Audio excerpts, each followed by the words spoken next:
자, 이번 시간에는 명상적 행위에 대해서 알아보도록 하겠습니다.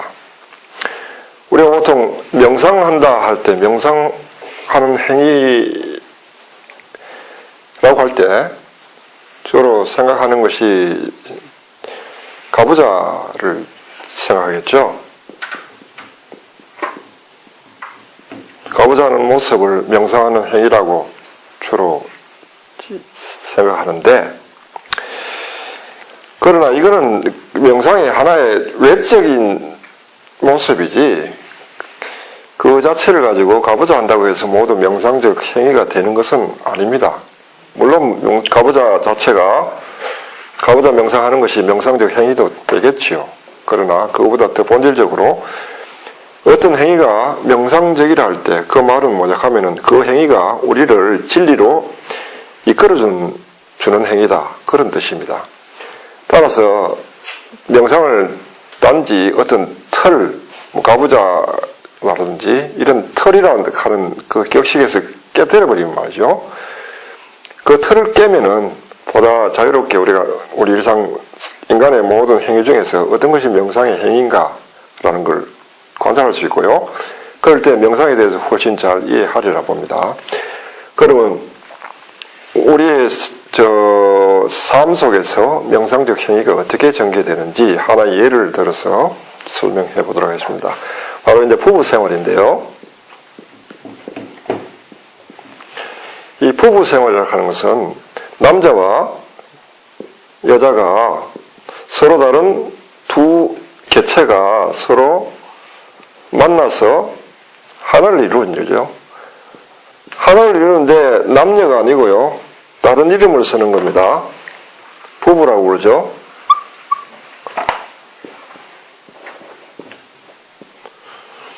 서로 다른 두 개체가 모여서 하나의 개체를 이루는 것입니다.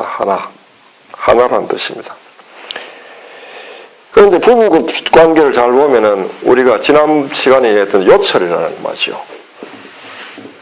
요철, 볼록과 오목, 이 두 관계를 잘 이해할 수 있습니다. 실제로 부부가 된 남녀를 보면요, 한쪽은 볼록이라면 한쪽은 오목인 경우가 많기 때문에 그렇죠. 그래서 볼록과 오목인데 둘이 합쳐져 가지고 부부가 하나는 볼록이고 하나는 오목으로 있는 게 아니고요, 두 개가 합쳐지면은 하나의 요철을 이루는 거죠. 볼록인과 동시에 오목이란 말이에요. 이런 모습을 가지고 있단 말이에요. 하나란 말 뜻은 그 안에 볼록과 오목 두 개가 있는 게 아니고 이 자체가 하나라는 것입니다.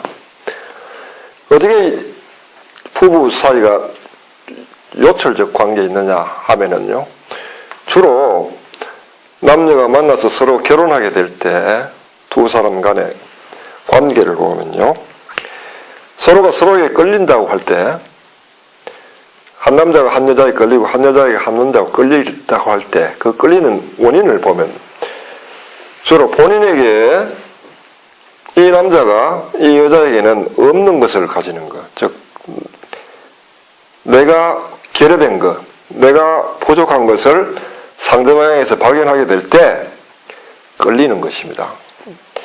남자가 여자에게 끌리는 것도 마찬가지죠.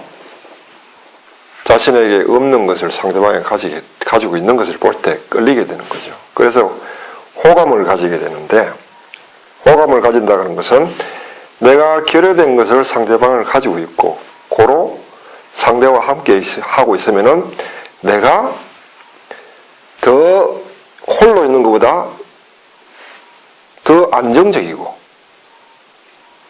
홀로 있는 것보다 더 충족적이고, 그러니까 함께 하고 싶어, 함께 있고 싶고요. 그 함께 있고 싶은 그 결론이 바로 결혼이라는 거죠. 그래서 부부가 됩니다. 그래서 부부 관계는 보면은 서로 요철 관계로, 요철로서 둘이가 이렇게 맞물려 있는 겁니다. 따라서 내가 결여된 것을 상대가 가지고 있기 때문에 서로 간의 모습을 보면은 요철 관계를 이루고 있고, 서로는 부부관계에서 둘은 서로 다릅니다. 또 달라야 부부고요.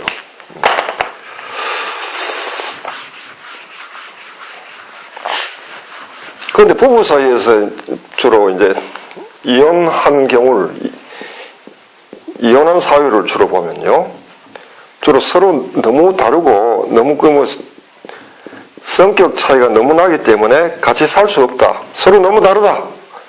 달라도 너무 다르기 때문에 같이 살 수 없다는 이유를 댑니다. 그런데 실제로는 그렇게 다르기 때문에 결혼했음에도 불구하고 서로 다르다는 이유가 또 이혼의 이유가 되는 거죠. 이게 참 모순적입니다. 그래서 주로 이제 부부간에 서로 다름이, 전에는 다름이 서로 보완적이었는데, 처음에 결혼하기 전에는, 결혼하고 나면 이게 상충되는 거죠. 서로 충돌한단 말이에요. 자, 이렇게 될 때 이제 서로 다른 것이 보완적인 게 아니라 서로 방해가 되고 부딪히고, 그래서 부부가 싸움이 잦게 되고요. 그렇게 하면서 이제 여러 가지를 생각합니다. 고민을 합니다. 부부 생활에 대해서 계속 해가야 될지 말아야 될지를 고민하게 되는데, 이때 이제 명상적 행위를 우리가 좀 관찰해 볼 필요가 있어요. 부부가 서로 상충하게 될 때, 그때 가지는 생각 중에 첫째 생각은 서로 다르다. 그러므로 갈라서야 한다. 이런 생각이죠. 다르기 때문에. 서로 다른 것이 함께 있다 하는 게 너무나 괴롭다는 거죠. 그러니까 서로 갈라서는 게 차라리 편하다. 라는 생각이 첫째 생각이 드는 거예요. 이거는 요철에서 말이죠. 우리가 요철에서 이야기할 때 어둠적 빛이라고 했잖아요. 요철은. 그런데 우리가 일상적으로 경험할 때 보면은 어둠과 빛은 각각 서로 다릅니다. 함께 할 수 없죠. 공존할 수가 없죠. 서로 다르기 때문에. 그리고 어둠과 빛은 서로, 어둠이 있으면 빛이 없으면 어둠이 있고요. 빛이 있으면 어둠이 사라지기 때문에 함께 할 수 없는 존재. 이렇게 생각하는 경우가 이제 요철에서 어둠과 빛에 대해서 일반적으로 가지는 첫째 생각이 그렇고요. 각각 다른 개체로 생각하고, 두 번째는 어둠과 빛을 서로 시차성으로 보는 거죠.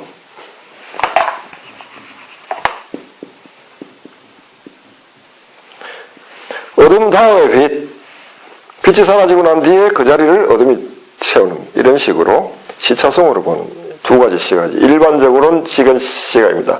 그러나 요철적 시각이라고 하는 것은 이런 시각과는 달리 어둠 그 자체를 빛으로 본다. 믿고 바라본다. 이런 것입니다. 따라서 부부관계에서도 마찬가지죠. 서로가 상충을 할 때는 마치 부부가 한 사람은 어둠이고 한 사람은 빛처럼 서로 공존할 수 없는 관계처럼 보인다는 거예요. 첫째. 그러므로 이 두 관계는 갈라서야 되는 거죠. 갈라서는 것이 현명하다라는 생각이 드는 거죠. 첫째는.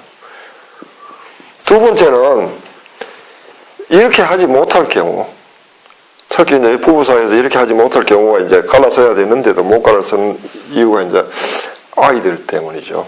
아이들이 있는 경우에 그거는 이제 부부만의 문제가 아니고 가족의 문제가 되기 때문에. 그럼 어떻게 할 거냐? 부부 관계는 하되 명목적인 부부 관계가 되고 그저 아이들을 위한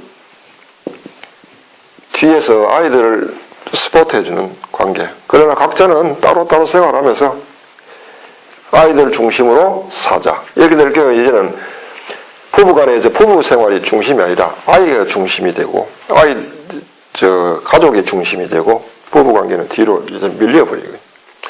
그리고 나중에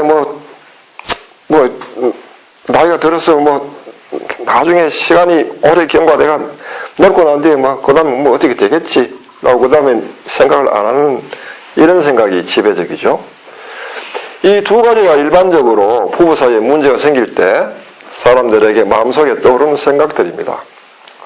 그리고 대부분 이혼하는 사람들 보면 이 두 가지 생각 중에 하나를 붙잡고 이혼하든지 아니면 뭐 이혼 못하더라도 그저 뭐 마지못해 사는 사람들은 이런 생각을 붙들고 삽니다.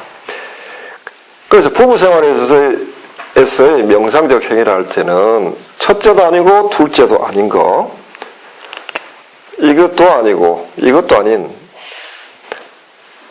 다른 길이라는 거죠.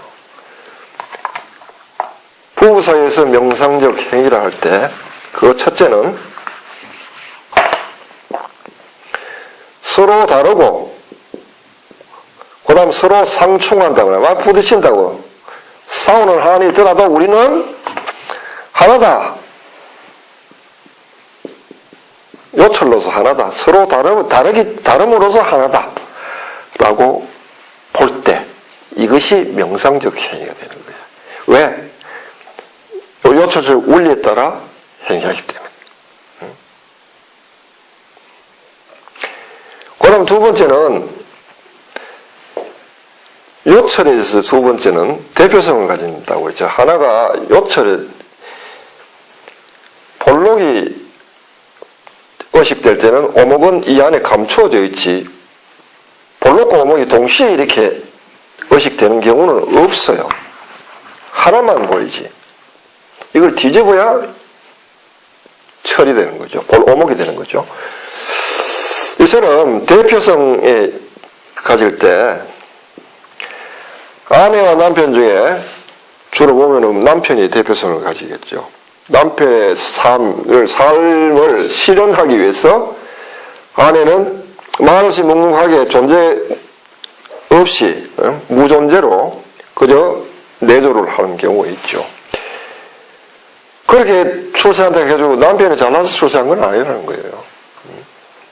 뭐 아내도 마찬가지고요. 아내가 잘나고 남편이 못났다 해가지고 그렇지만은 남편의 어떤 보이지 않는 내조가 결국은 아내가 사회적 성공을 하는 거기에 밑받침이 된다는 거죠. 이렇게 대표성을 가지게 될 때, 띄게 될 때 중요한 것은 드러난 것, 남편이 드러난 것이 중요한 게 아니고 실질적으로는 감춰진 것, 그 아래 감춰진 아내가 더 본질적이라는 것. 오목과 볼록이 요철해서 오목과 볼록이 이치해서 어느 것이 더 중요하냐 하면 현상적인 거고요. 드러나는 현상이 중요한 게 아니고 더 중요한 것은 현상 안에 감춰진 본질이 더 중요한 거예요. 그러므로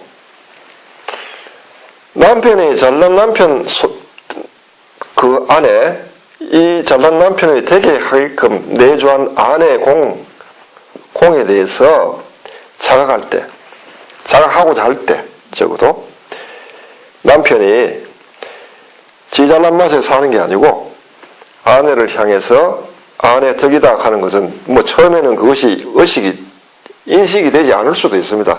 왜냐하면 보이지 않는 것은 항상 자각을 통해서 오기 때문에 안 보입니다. 자각은. 그러나 이런 태도를 가지고 아내를 대하고 아내를 배려할 때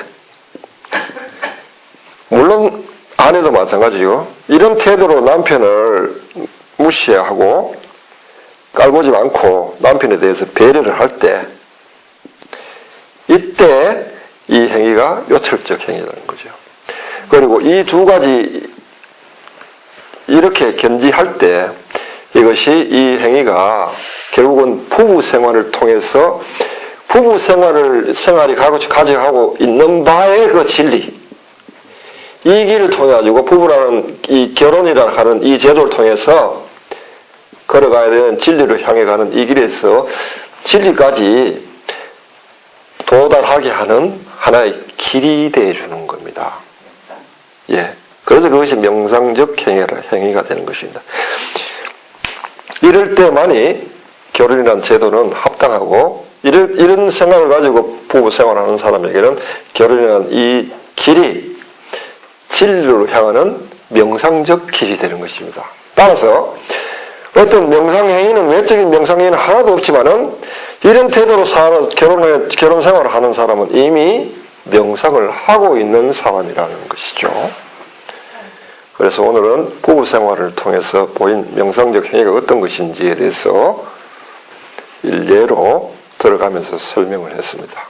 오늘 여기까지 하겠습니다.